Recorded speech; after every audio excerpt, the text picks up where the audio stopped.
Welcome to the Footy Show, minus the Premier League, which has got its own show. I mean, that was like the worst opening ever. There was no real vigour for it, was it? And listen, okay, I'm going out the other side of the man flu. I'm here. Bear with me. I think you give it to me. I think you're a carrier. I never give you anything. And you're a carrier. You didn't give me a back rub, which you should have given me apparently, according to somebody. Jesus. Yeah, it's the Footy Show. So watch the Premier League show because it's boss. Yeah. And this is the Footy Show where we'll focus on everything else other than the Premier League. We'll not try to swear like a trooper. We won't swear. That was just you. That won't happen again. Will it not? No. When you were dropping like there was one. It was no, there wasn't. There's about 9. It's probably because you asked me about Liverpool or something, and there was some also things that were said, and I'd go and watch it. Brilliant. If it made the cut. If it made it was good. It was a good show. It was a good analogy. It'll make the show because it'll make the cut like we edit. The whole bit where Footy Show. So off we go. Woo! Let's get straight into it. Let's start in Spain. Because why wouldn't you? Leo Messi scored his 400th career goal. 5th best player in the world. 5th best player in the world. Apparently, yeah. Rocking and rolling. I want to see the other 4. If he's the 5th, where are these other 4? I don't know. But no, Barcelona 5 points clear. Went back. The lead was reduced to 2 points before this game because Atletico played earlier. So back to 5 points. But what a player he is! He's continuing to still perform at the highest level. Not bad. It's weird.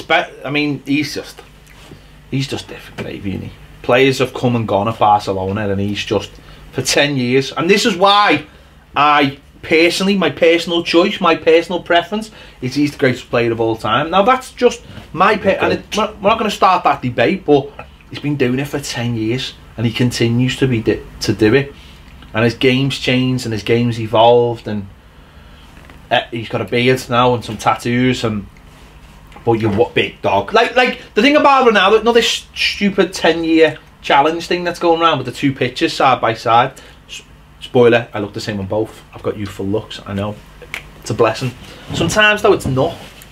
But anyway, if you were to put him in football terms, like not a picture, because obviously he looks a lot younger, but in football terms, he's better now than he was then.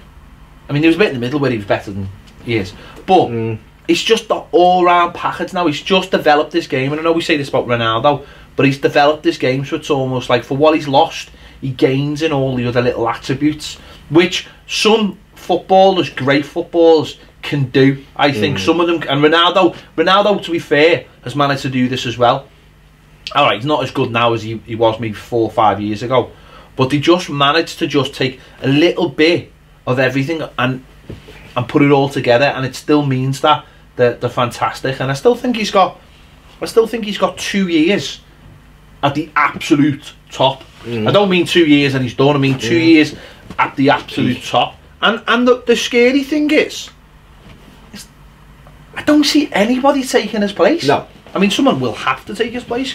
I was just going to say that when you look at this conversation over the weekend about the next level of player, the next player down from it, and when you look around, you've got Neymar, but there's only one I see. Who? Mbappe. But he's the only one. But he's not even the same, is he? No. He's more. He reminds me of Thierry Henry, Kylian Mbappe, fast, French obviously, but will score goals, but not Messi or Ronaldo level. And there's some great players. Don't get me wrong. Hazard's a great footballer. Mo Salah's a good goal scorer. Got them. Harry Kane's a brilliant centre forward. But in terms of world class star, and Neymar's probably the next level down. Luis Suarez been brilliant for his coming towards. Yeah. I mean, he's probably gone already. Yeah, well, they're looking at I mean, already, just going to say, Barcelona, apparently, they want to sign a striker this month. And on their shortlist, there's Alvaro Morata, although Atletico Madrid want him, Olivier Giroud, Fernando Llorente. Chicharito. Is he one of them? And Stuani. And Nias. Frig off. Nias? Everyone wants Nias. Isn't, and Perez at West Ham. Yeah, because Lucas Perez, so they just want it. Oh, man. Get Sandro back. Oh, my word. The kid that can't even get in. Literally, it's staring you in the face, get him back. Get him back. Get Santo You can have him for 10 million. Yeah, job done. I don't know. I struggle. I mean, who were the so? Player of the year was Modric. Ronaldo was second. Second, I think. Yeah. And then Griezmann, I think, was third. We've done this the other week. Yeah, and Mbappe fourth, something like that. Probably, I don't know. But you look at all those players and you're like, where's the one? Where's the one? But he was involved in 66 goals within that year. He scored 40 odd and created 20 odd. It's a nonsense. So, but I look at that and I look at and know what the biggest reference point is. We've just come out of a World Cup year, and I look at the World Cup and I just think, who are the players in the middle? I know who the players behind them are. Modric got play. Modric probably deserves to get play. Maybe. I still don't think he did enough. I don't think he's better than Messi. But he won trophies and he did a little bit, and he needs a haircut. It's the biggest thing. Like Gale. But Tilsley. Yeah, it's weird. To be fair. But and then I look at like he's there, Ronaldo's there, and then the ones behind, like you just mentioned, you've got your Hazards and you've got your Griezmann, and then you've got Neymar a little bit lower down age-wise, and you've got Pogba, who, if he sorted himself out, could be anything he wanted. And then, like, I suppose coming at the bottom is Mbappe, 20 years of age. Lookman. Oh, yes. And you just look at that and go, well, where's that, like, really brilliant technical player? Where are they? Where are they in the Premier League? Where are they in Spain? Where are they in Italy? Where are they in France? Well, yeah. I mean, the best of South America was, we just seen the Copa America, and what's that called? The Copa Libertadores, sorry. If you look at why, is it just simply because he's amazing? Or is football, is it the European influence too much now that's evolving? We've said this loads of times, and I apologise for repeating ourselves, but I look at the players from 1998 to 2006, and I look at that crop of players and I just think that what a crop of players that was that we had. And maybe, I don't know, maybe it's a generational thing. And I always talk about, we've said this loads of times, the Nike advert, the Scorpion 3-on-3, and funny enough, I seen a little poster of that the other day, looking at it, and how old would that be? 15 years. It was 2004. It would be 15 years this year. And you look at the players, and you just, and I don't know, maybe it is a generational thing. Maybe I don't play enough FIFA or Championship Manager or things like that, so I'm not hooked on every name, but I just but I don't see them. You're not getting that information anyway. Information's at our fingertips, it's everywhere. We watch more footy than a lot of people because we have to as well. Those players, I can tell you lots of good players in Germany and France and Italy, but they're not the same level of player. I'll tell you who's a really good sort of example of it, right? I look at someone like Eriksen, who Real Madrid apparently wants for 100 million. And I look at him and I think to myself,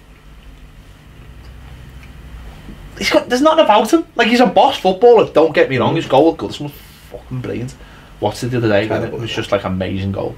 But you look at him and you just think, there's nothing about him, is there? He's a really good, skillful midfield player, right? But he's not anywhere near that level. He's not Xavi level. He's not Iniesta level. He's a fabulous footballer, don't get me wrong, and it looks like he probably will go to Madrid and he'll tear it up there more than he's done here, because he'll get that little bit more time on the ball, and he has got real quality. But there was a big play made for James Rodriguez, and I still think he's a myth. I think there's elements of his game that are good, but what's he done since that? He had a Boss World Cup. That was it, 2014, 5 years ago, mate. No, he had a Boss World Cup. The kid's done nothing. He had a Boss World Cup, and and this is not why we keep talking about Messi. Messi's up there. He's he's different than anyone else. I just wonder. I wonder whether it's a team thing now. Whether certain players, whether football has been so saturated by. We keep on sort of. we keep on sort of cutting and cutting and cutting. Yeah, Who are the best, and you cut them down, and you keep cutting them down. This is what makes me laugh when people talk about a European Super League and everyone going, "Oh, we want to be in that," and I just think to myself, yeah, but if you got in that and it was just 20 teams, then you become one of these great 20 teams. So that makes you, if you're like a, let's say, I don't know, let's say it was Tottenham or even, yeah, you know, then they become if they become the worst of the 20, then will one day someone go, we don't need 20 teams, only need 18 now, and it's, you know what I mean? We just keep on cutting back and cutting back and cutting back, and we're not. I don't think we're not in an era. Do you think the game's just developing so much now that for a player like Messi to come through now, it's going to be rare because we look at other types of player, because there isn't. I don't think Messi. No, because I tell you one thing about Messi. And again, I'll repeat myself, he's such an exceptional talent. I think if there was another Messi right now, he would be fine. Yeah. But I do feel like, and I think we've seen this in this country, is that those players, 18, 19, 20, 21, are finding it so hard to break through. And we've seen it with the English players going to Germany. The pressures now are getting so intense on players that they're missing those important years. And I know everyone says, oh yeah, but you know, don't make it through till 22, 23 anyway. But the likes of Messi, they were in the first team at 18. What I mean is, what I'm trying to say is Messi would make it in any era because he's incredible. But the style of play, so say you're a young South American, are you looking at different ways to play football now because you're thinking European? Because a lot of them want to come to Europe because obviously the money's here. Isn't that one of the things that's been thrown at Brazilian players, is that it was forced on them that they had to change the way they played. Yeah. So Brazil lost a lot of that flair because players were like, well, we don't want you to be a centre forward anymore. We don't want you to be a skillful winger. We want you to be a centre midfielder. You know, you're big, physical, strong lads. And what would happen? And then the market would be, so the market then would be for Brazilian teams. Well, what are we selling to Europe? Well, we're selling big, strong, physical players. All right, we'll get rid of all the skillful players then. Yeah, do you know what I mean? We don't need them, because at the end of the day, all we are is a production line for Europe. So why do we need all those skillful players? We did it here. Yeah. We did it here. We started just producing athletes who weren't as good, big lads who could run all day for you, right? And that's all we do. I still think we still do.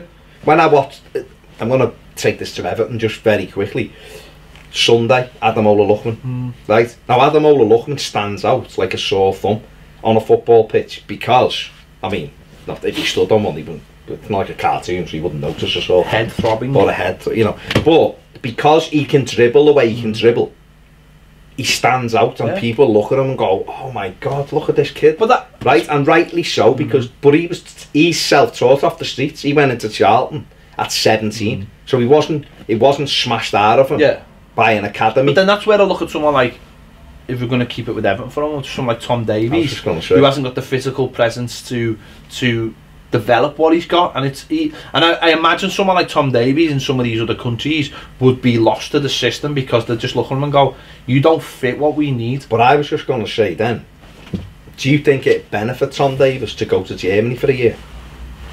I think it would benefit. And I'll tell you why. Where it wouldn't benefit him is to go to, and I'll keep saying this till I'm blue in the face, to the Championship. He doesn't need to go to. No, I know he doesn't, but people keep on telling me that certain places to go to the Championship, and because certain players do. I did something on the Everton News Daily the other day about Ty Browning and about bleeding Brendan Galloway, who both went to the Championship and are now will be lost to the ether. Ty Browning's just signed a deal in China. No, no, he has 400 grand a week. So he's 400. No, he's not, but he's on a good wage.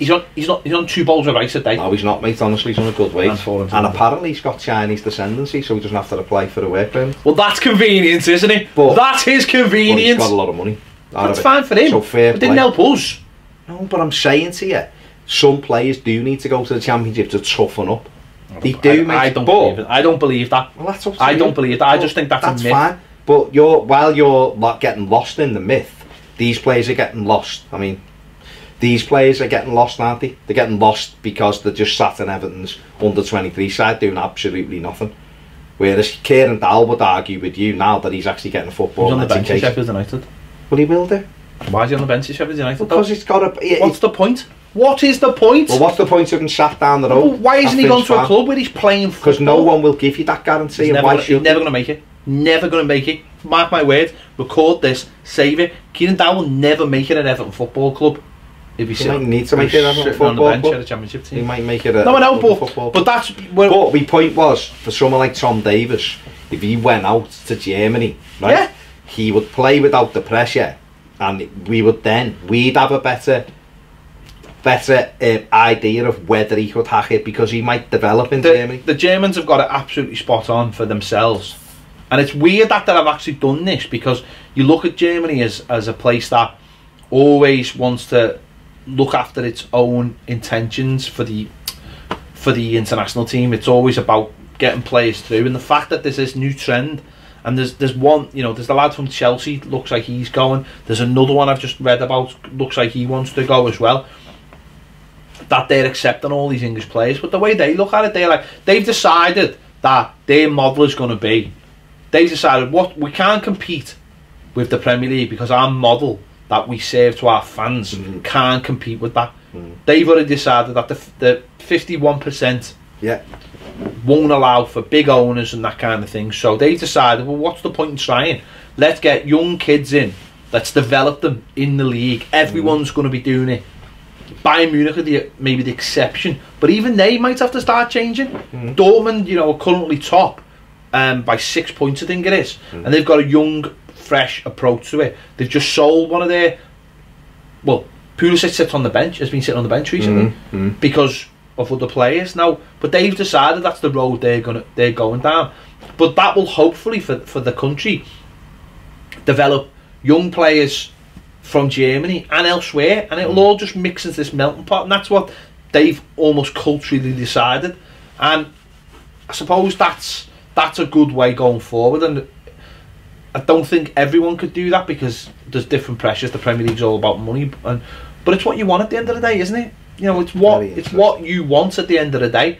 Our clubs want money, but then you go, well, what's the money for? Well, it's to buy players, and you're like, well, but what's the point then? Why are we buying players when we could make our own players if we give them a chance? It is a mad one. Just back on Spain before we move on. Eriksen has said, apparently, according to sources, that he is open to the move to Real Madrid. His contract expires next summer, so he's got 18 months left on a deal. Spurs, Daniel Levy, will obviously have to look and decide. Might be in the new ground by then. Maybe, but I mean, he'd be a player who would be fantastic, I think, for Real Madrid, because it is that little bit slower. Just looking at the top four, Real Madrid actually won a game at the weekend against Leganés to take over Alaves and get back into the top four. To take over Alaves. I know, there you go. But the league is Barcelona 19 games, 43 points. Atletico Madrid second, 19, 38 points. 2 points per game there.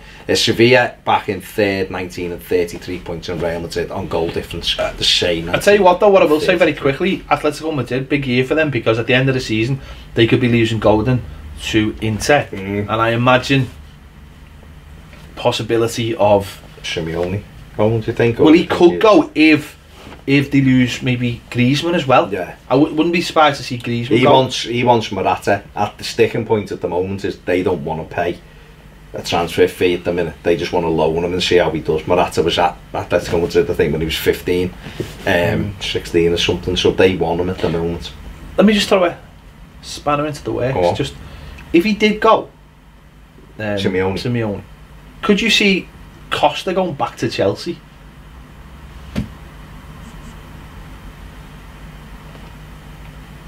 He didn't want to leave, did he? I think he'd go. I actually think Costa going back would solve Chelsea's problems. Yeah. They haven't got a price, but even if Higuain goes, I don't know. I mean, Costa's 27, or 28, although he looks 48. But yeah, he's what they need. They haven't had that battering ram really. Giroud has literally swapped Arsenal's bench for Chelsea's bench. What a waste of a player. His missus didn't have to move though. He should have bombed his missus and just shacked up with that bed and the Titanic again and play for us. But it's interesting, allegedly. Well, I mean, he put the video, so who knows. It's interesting. What video? That's what happened at the first place, was him, wasn't it? Where's the video? Can find, quite sure it's on. Anyone can find it, but no, it's interesting. But Real Madrid 10 points adrift. Obviously, Incredible. Loads of stories this week again, which is something you said a while ago. Marino to Real Madrid. Solari definitely won't see past the summer. I don't think, if he sees to the summer. No, he'll see to the summer. But Marino could be going back in there. The mad thing about it's what happens then. The mad thing about Real Madrid is to go for 4 in a row in the Champions League. I don't think they're going to win it, but. And yet they're bottom down, aren't they, in the league? Moving on to France, because there's an interesting little match-up this week. It's Patrick Vieira of Nice, is he? Nice manager, isn't he? Against Thierry Henry at Monaco. Obviously, Henry, they've improved slightly of late after he lost something like the first 7 games or something, didn't he? And he called a few of the players out, and he's got rid of a couple of them. He's brought in Cesc Fabregas. Yeah. He's trying to bring Batshuayi in. Trying to bring Batshuayi, but apparently the Monaco press have said because Everton are involved, it's complicated. Yeah, because basically Chelsea want to sell him, don't they? And if Everton, I think what they're probably going to do is give Everton as much time as they can to buy him, with Monaco being in the background. But what did you think of Fabregas's reveal? Did you see the video when he's with the watches and he was like a watchmaker in Monaco and all that? That's a shite. Well, that's fair enough. What do you think of him as a player though? He should be able to kill it there, shouldn't he? Slow league. Yeah, he'd be alright. Really, he's a good footballer. No pressure playing for Monaco, literally. Is they play him? They play him in front of about 8 people. Play on top of a car park. They do, which is bizarre. It's the worst. It's the worst stadium in the world. Like literally, like. Which is why when they started splashing the money, it was never going to work, was it? Because they never had the. It wasn't like they had no infrastructure to do it, was there? To do any more with it, so it is a weird one. But Patrick Vieira obviously managed at New York City. Do you get the feeling he's on the cycle to maybe get back to somewhere like Manchester City or Arsenal? Yeah, definitely. In his mind, he's definitely made the right move going there, hasn't he? You know, it's all, you know, it is that he's made sure that he hasn't jumped too many runs up the ladder. And also, don't forget as well, he's been managing in MLS. He's almost got to come into a league that has different structure again. A proper football structure, but where, you know, MLS is. Well, it's American structure, it's a draft and all that stuff. So you've got to. I suppose you've got to learn the process of being a manager as well, all the ins and outs. I think it'll benefit him though. The fact that what he had in America. So now what he's got to have here. I also think with a club like that, he'll probably run it from top to bottom, and that'll give him a good insight. Yeah. Into what it takes. Mucking in and doing all the hard bits. Very good, very good. PSG won again. They've now 18 games unbeaten. But they got beaten in the cup last week. They lost in the cup, surprisingly. Yeah. But back to normal service in the league. They are 13 points clear with 2 games in hand from Lille in second place. I mean, it's got the feeling of Scotland, doesn't it? Well, not really, because Scotland did the joint points. Okay. In the past, when Rangers were on the arse. For the last few years, yeah. You know, for a period of time, Scotland was very much. Well, it was, let's be honest, in general, for years, it was only ever. Well, I think the overall quality in France is a lot higher. Oh, of course. It's just that PSG are just a monster, and listen, they're owned by a fucking country. Monster. Do you know what I mean? If you walk up the Champs-Élysées, they're out there now. I think they're over in. If you walk up the Champs-Élysées, at the very top, by the Arc de Triomphe, is the Qatari embassy. Right on. It must be one of the most expensive pieces of real estate in the world. Top of the Champs-Élysées, right back, and they're there. They've got a big. You know, it's. They're over in Qatar at the moment. PSG training, and obviously meeting fans and doing all that stuff. But it's how long, I suppose, it's how long they want to sustain that one team league, isn't it?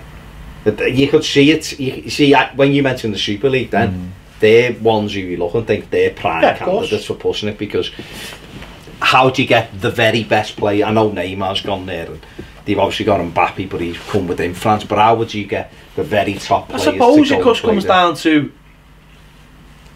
you know, you're going to win week in and week out, and what it comes down to is they're going to have to at some point start performing in the Champions League. That's it, yeah. But the problem is that how did he make that step up? This is something for the last few years Bayern Munich have really struggled with in Germany.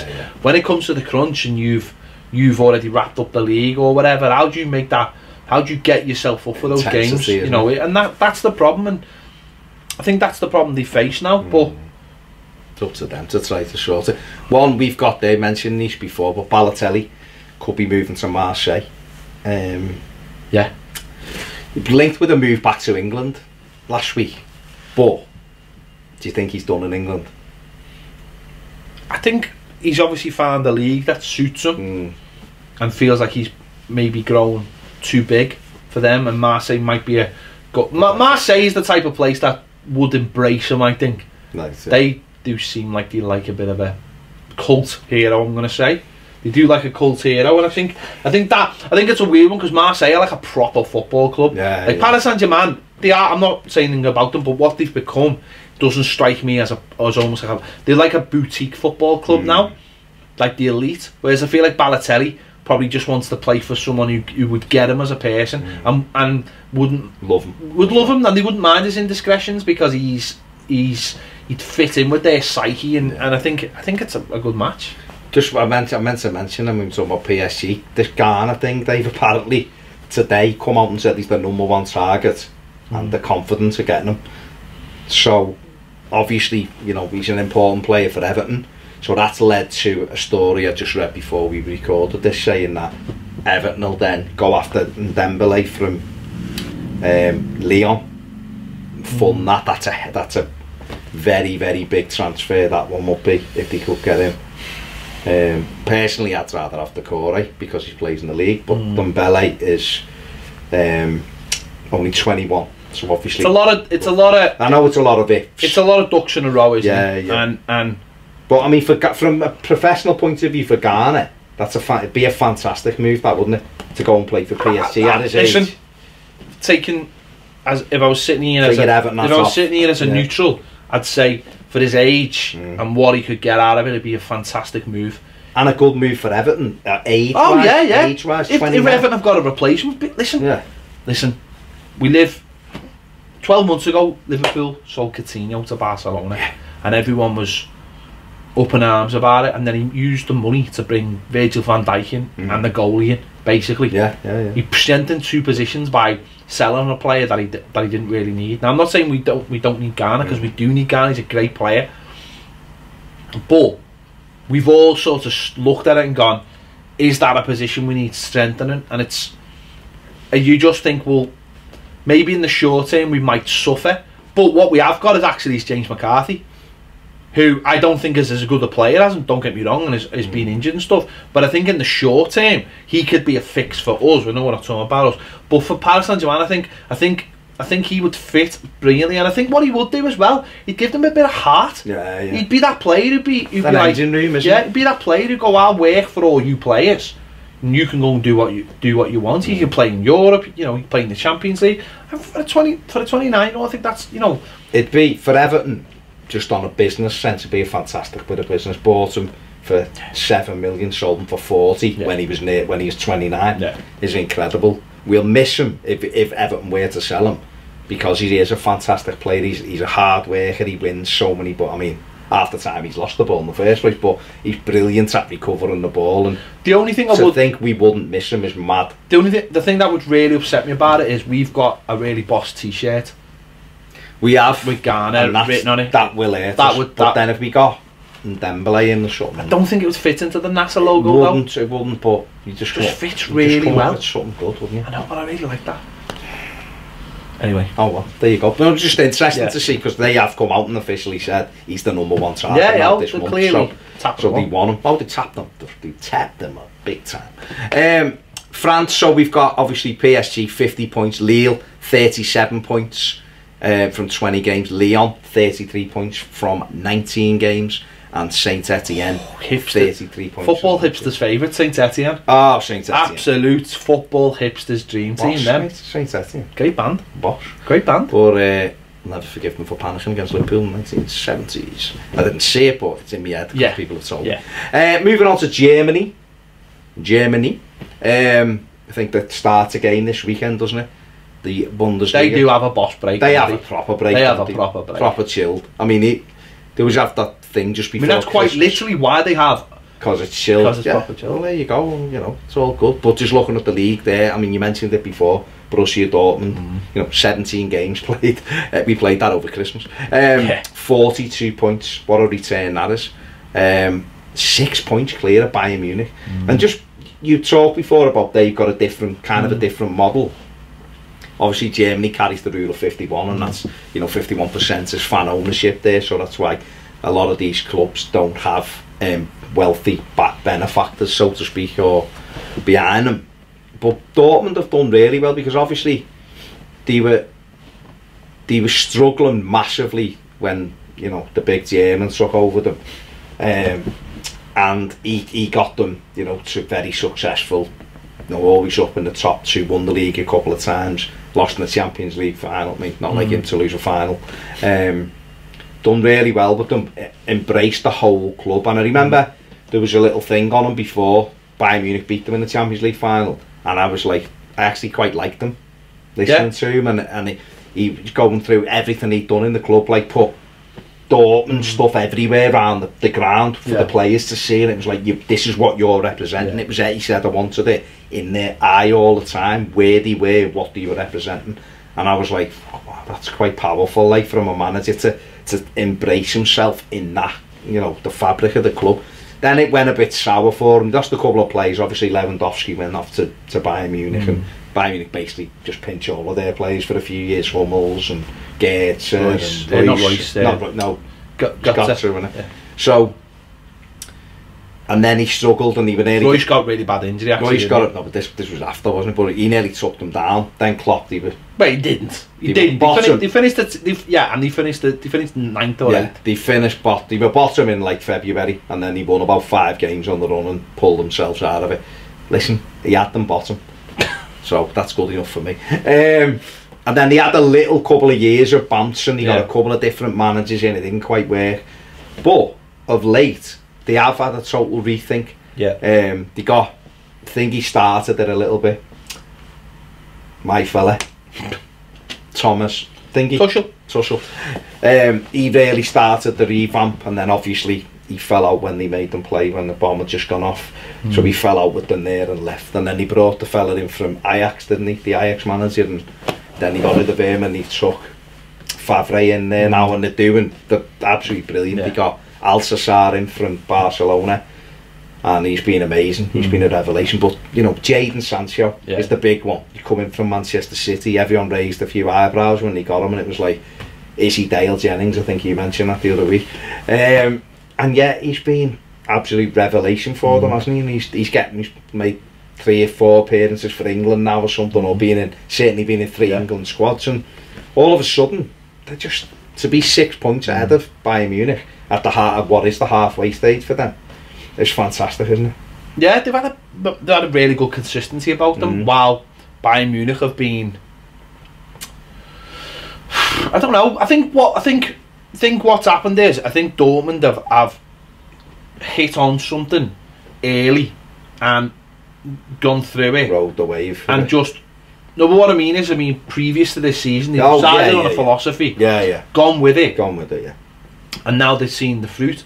Whereas Bayern Munich have had this philosophy for a while of having good players and bringing players in from Italy and things like that, and then they've got to a point where it's like they can't attract those players anymore. And so what they're living off now is those players but older. So they've got Robben and Ribery on the wings at 35. Lewandowski's what? He's like 30 now. 32 now, isn't he? Thomas Muller's not had a very 29. Productive year or two. No. He got sent off in the Ajax game. He's going to miss the Liverpool games, isn't he?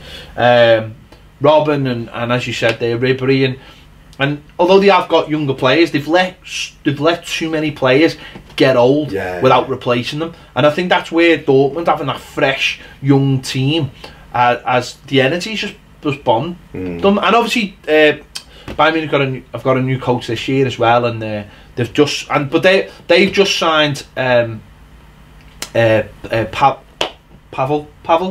the French. It's Pavard in the summer, that wasn't the one who spanked the goal in the World Cup. So they just signed him he'll come in, and I think so. What they're obviously looking now is going, but we need to jump on board. They're trying to get the kid from Chelsea, aren't they? Hudson-Odoi, trying to get him in. So they're obviously seeing now, we've got to do what Dortmund are doing.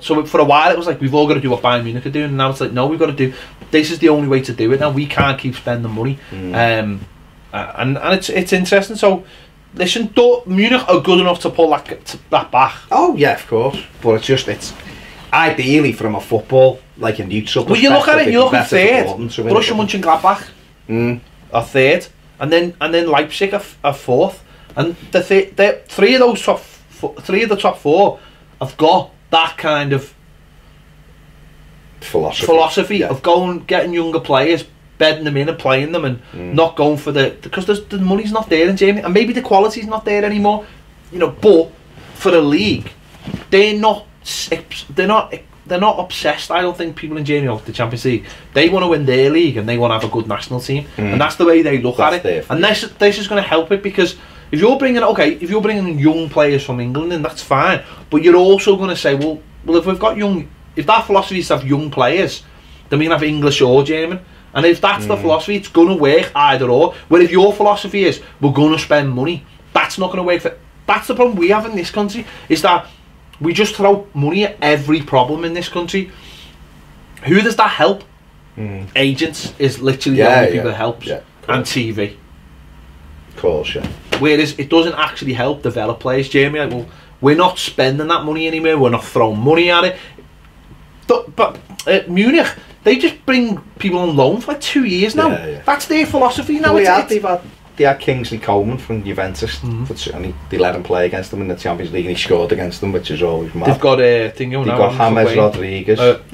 And he's gonna, he's probably gonna go. So you're right, and they've lost some big players within that time as well. Obviously, the players have got older. You've got Philip Lahm, who was a massive part of Bayern Munich for so many years. And them kind of players were getting older and gone. Dante was there, the big Brazilian, for years, and he's gone. And Ribery and Robben are getting older, so it is almost like a revamp that they need, and they're also probably, whether they want to admit it or not, probably struggling from a bit of hangover after the Pep era, because Pep had them playing a certain way that every league he was at, they won the league in February every year virtually, and then you're right, he couldn't get the intensity back for the Champions League. And when he was there, he was the biggest name in the country. Well, that was it, yeah. And now they lost him, and then it's like, he's the biggest name now. That's why I thought they might go back for the big German, but I don't think they could attract them. Well, I don't even think it's about attracting them. I don't know whether, because they are the type of club they are, I don't know whether he's too much of a, I wouldn't say liability, but he's spectacle. Yeah, he brings things on him, and I don't know whether they I think they like a calmer look at it. But yeah, you just mentioned the league there. Leipzig, obviously, you're right, they tried to do the same. They wanted Lookman, didn't they? And they're looking at a few other players now, I believe, in England, who they're trying to get. There's a couple of Man City kids they're trying to get hold of and take them out there. So very interesting. Italy, moving on. Juventus doing obviously very, very well. Chiellini's been speaking this week and says that he thinks Ronaldo may be the missing link for them into winning the Champions League, because they're bringing in Ramsey. And he's not going to come till... No, but what I mean is that they're building something, and actually the money, they haven't spent that much money. No. And I think they need a goalkeeper if they want to win the Champions League.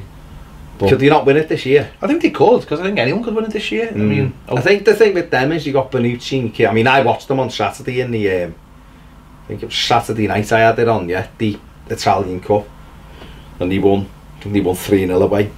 Chesney. It's like... looks really, Chesney Hawks. Looks really good 1 minute, and then he's all over the place the next thing. You're like, but they still got some good playing. They got M. Chan in there, they've got Khedira in there. So when you look at them, and you've always got to have an opportunity with those two centre backs. The way they play, they're fantastic. And then when you've got Ronaldo, I mean, on the weekend he didn't have Dybala or Ronaldo playing, and yet they were still too good. So. They're a team who I think could go far, and then it could come down to small things. They've had last year. It was Ronaldo put them out. Remember, with that penalty in the 98th minute, but also the overhead kick and the overhead kick. Yeah, but they done incredible to turn it around at the Bernabeu, didn't they? And it ended up they ended up losing on a penalty in the 98th minute, which cost them it. So you think if it'd been the other way round and they would have had Ronaldo, he could have been the difference. So, because obviously, how long can he continue to be the difference? I mean, Zlatan's had a popper on this week saying he's literally took the easy way out by going to Serie A. You know, didn't realise he'd retired, he said, because there's no challenge in Serie A. That's fair enough. Zlatan, isn't it? But Zlatan. He's still got a couple of years, Ronaldo, hasn't he? I think so, because he's playing in Italy, I think so. A bit slower. Yeah.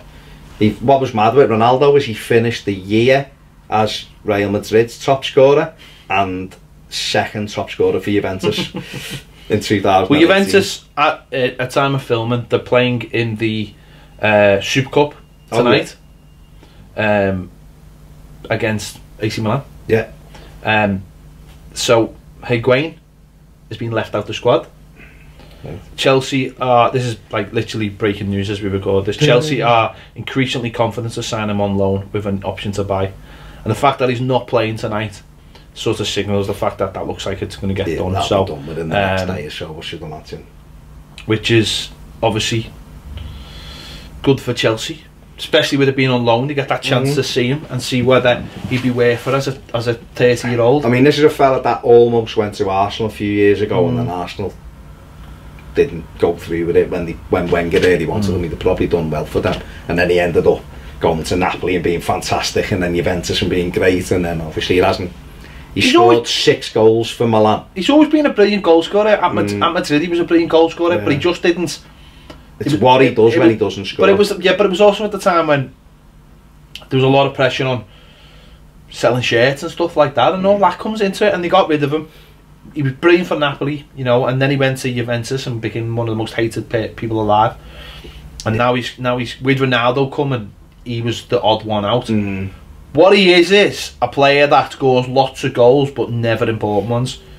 Yeah, he never scores important goals, and he fluffs. I remember, like, for Argentina, when they got to the a couple of years ago when they were playing Chile in the Copa America, and he had a couple of one-on-ones, and they end up misses them and they get beat. I've seen it how many times he's had big chances and fluffed them. Think he can do it here? I do think he can do it because of his physical size, but he's not quick though. Could be another Shevchenko. He's not quick, and that no, but he knows, is he the battering man? Yeah, well, he could be. He could be the link player, which is what they need. But very, very interesting that it looks like that's going to go through certainly in the next day or so. I mean, just looking at Italy there, Juve top 9 points clear. Then you've got Napoli, 19 games, 44 points. They're a good side, aren't they? Continuing. Ancelotti, isn't it? Who's there? Inter Milan, 39 points from 19 games. And then Lazio, 32 from 19. So, all big names. But Juve, they look sort of that. Won a game. I think the expression is pissed. They do it every year. I mean, Allegri, when you watch that first in Juventus, was like, I don't know whether I'm going to carry on next year. I think I might move because we've won 6 on the run or something. I suppose this season is all about the Champions League for him, so this is probably the best chance. There's a lot of teams that are in flux. Listen, if it could come down to Ronaldo, what you're getting with Ronaldo is you're getting a 5 times Champions League. It's 5, isn't it? He's won. Yeah. He's won 4 on the run, hasn't he? So 4 with them and 1 with Giants. So he's a 5 times Champions League winner who's got all the experience and is a big, in general, he's a big name, a big game goal scorer. So if you've got Bonucci and Chiellini as your 2 centre backs, and you've got Ronaldo at the other end of the pitch, sprinkled with the likes of Dybala in there, you know. And I mean, one of the players I love for them is Bentancur. He's only a young Uruguayan kid. I think he's a fantastic player. He's only 20. He's really good. But no, they've got an opportunity. Some other some stories away from the football. Sergio Ramos has been named the best male athlete for 2018. Okay. Yeah. Good on him. Fair play to him. Gets my vote. What a man. Gets my vote. Fantastic captain. Always helping. Always got a helping hand for people. Always got a helping hand. You know, we'll always give you a pat on the back. We will. You know, and he, you know. Can we just talk about this Bielsa story? Well, we're going on to it. Because have you got breaking news? I've got breaking news. Go on. So hang on, let's build up to the breaking news, right? Bielsa at Leeds sent a fella to scale offences for Derby County, to spy on them and take pictures. Which and do I have no problem whatever. But obviously it's not in you know, not in the spirit. In the spirit of the game. And he basically come out last week and went, yeah, it was me, my idea, I asked them to do it. Lo and behold, and I would have got away with it if it wasn't pesky kids.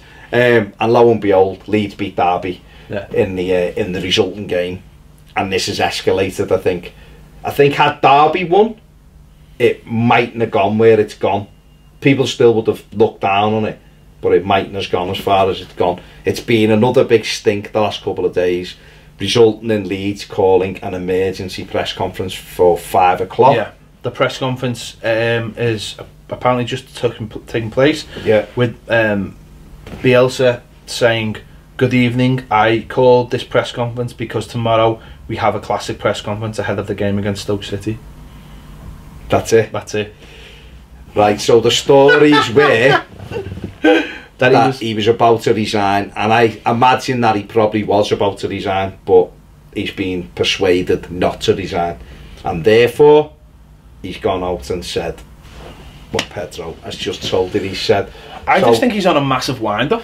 He's a massive knob, but a very good one at doing things, and he's doing fantastic for Leeds, let's be honest. There you go.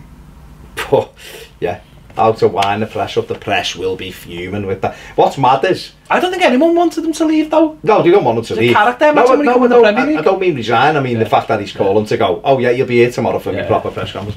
But quite clearly he's been dissuaded from handing his resignation. Well, they probably haven't accepted his resignation before.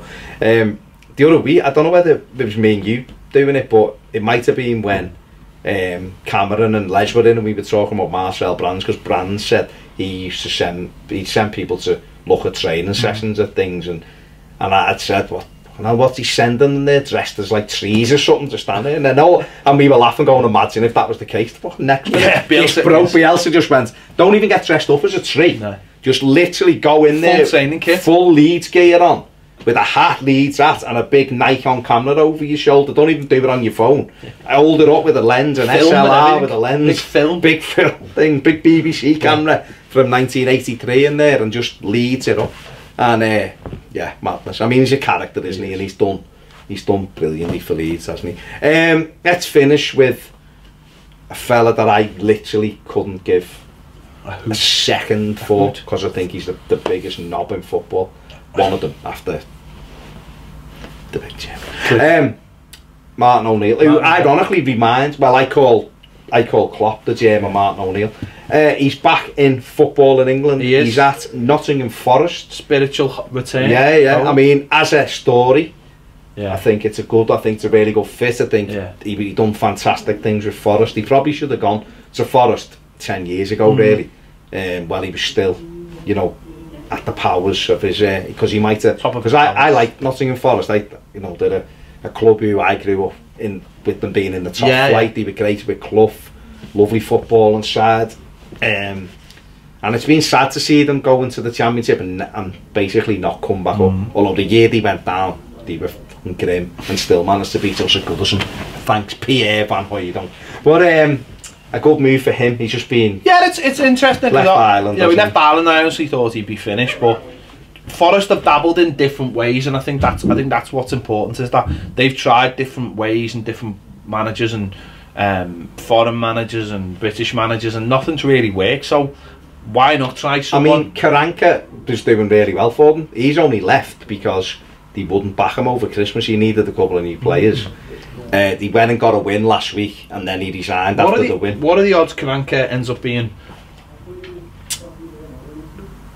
Mourinho's assistant at Real Madrid? You just throw these out there, don't you? Could be a good one. Obviously played for Real Madrid a lot of times, didn't he?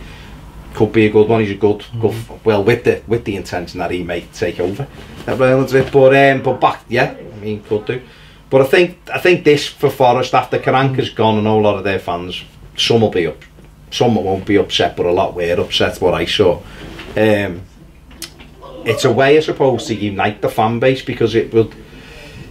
We might have our own idea about him, but he's a hero and he's a legend. Hero for them, and someone coming back, won the European Cups with them twice, and blah de blah.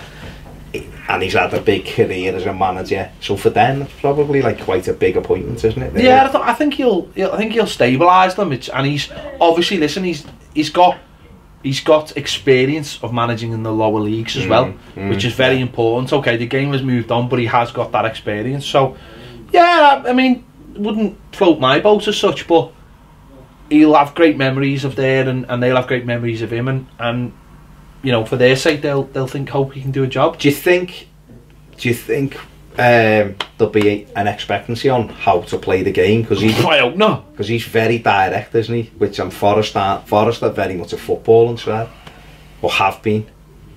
I think it'll just be like results based. Get behind me, results based, and then we'll worry about that later. Or maybe I'll do the job to try and get us up, and then maybe someone will come, because he's 66, isn't he? 66. So maybe someone will come behind him. Mm-hmm. I don't think it's going to be Roy. I was going to say, I don't think it's going to be Roy. But God help any Forest player who's got a fucking hamstring injury and he says it's a bit tight. You're not having James McCarthy on loan, by the way. You're the first one. You were trying to select them, going, you can't do that. You can't have him. Well, that's Seamus then. Seamus. You can't do that, Martin. No, pen and paper.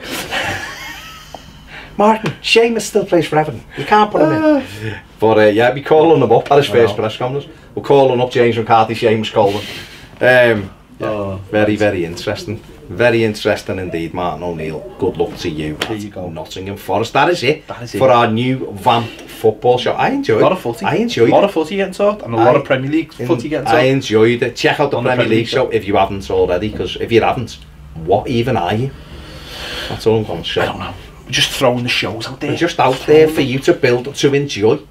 Yeah, we could put this on YouTube and get 50,000 views, but we're not bothered. We could. About 30,000 easily. But we're more interested in you, so we love you. Watch it, tell your mates, get everyone on it. Do it. See you next week.